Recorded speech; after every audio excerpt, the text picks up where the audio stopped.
राजकीय नेत्याचा शिलेदार गुंड अजय शेळके. नमस्कार, आपण पाहतात वास्तव खबर. कापूस व्यापाऱ्याला तब्बल 2.5 कोटी रुपयांची खंडणी मागण्यात आली आणि त्याला जीवे मारण्याची धमकी देण्यात आली. एवढंच नाही तर अपहरण करून तब्बल 30 लाख रुपये रोख उकळले गेले. या प्रकरणामुळे संपूर्ण जिल्हा हादरून गेला आहे. अहिल्यानगर मधील खळबळजनक प्रकार श्रीगोंदा तालुक्यात उघडकीस आला आहे. श्रीगोंदा कृषी उत्पन्न बाजार समितीचे संचालक बाळासाहेब जगताप व्यापाऱ्याकडून कापसाच्या व्यवहाराच्या नावाखाली दबाव टाकण्यात आला. या प्रकरणात प्रमुख आरोपी म्हणून अजय शेळके या इसमाचे नाव समोर आले.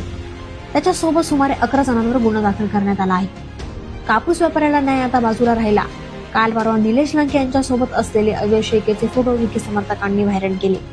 त्यानंतर लगेचच शेळकेंचे फोटो विकींसोबत जेवताना लंकेच्या कार्यकर्त्यांनी व्हायरल केले.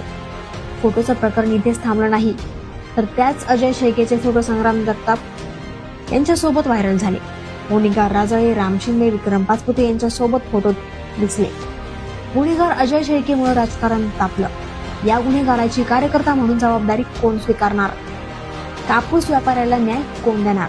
याचं उत्तर सुजय विखे, राम शिंदे, संग्राम जगताप, विक्रम पाचपुते, गुन्हेगार राजळे, निलेश लंके यांनी द्यावं.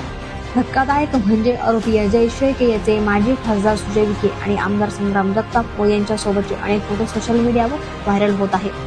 हे फोटो पाहून विरोधकांनी तीव्र टीका करत हा आरोपी त्यांचा निकटवर्तीय आहे असा आरोप केला आहे. आरोपींनी व्यापाऱ्याला जबरदस्तीने 4 चाकीत बसवून ब्लॅकमेल केले. पिस्तूल दाखवत तब्बल 2,50 लाख रुपयांची खंडणी मागितली. जीव वाचवण्यासाठी व्यापाऱ्याने 30 लाख रुपये रोख दिल्यानंतर त्याची सुटका करण्यात आली. सध्या अजय शेळके आणि इतर आरोपींवर श्रीगोंदा पोलीस ठाण्यात खंडणी, अपहरण आणि धमकीचे गंभीर गुन्हे दाखल आहेत. पण या घटनेत खरा धक्कादायक मुद्दा म्हणजे आरोपीचे राजकीय संबंध. कधी विखे पाटलांसोबत जेवताना, कधी संग्राम जगतापांसोबत चहा घेताना, तसेच मोनिका राजळे सोबत व राम शिंदे, विक्रम पाचपुते तर कधी हातात हात घालून फिरताना दिसणारे अजय शेळके आता पोलिसांच्या रडारवर आहेत. यामुळे प्रश्न असा उपस्थित होतो की एवढ्या गंभीर प्रकरणात कायदेशीर कारवाईला राजकीय दबावाचा अडसर तर येणार नाही ना? कापूस हा शेतकऱ्याचा जिव्हाळ्याचा विषय. त्यातच कापसाच्या व्यापाऱ्यालाच धमक्या, अपहरण आणि खंडणी ही घटना म्हणजे शेतकऱ्याच्या मेहनतीवर आणि त्याच्या न्याय व्यवहारावरच डाका आहे. आता पोलीस तपासात पुढे काय निष्पन्न होतं?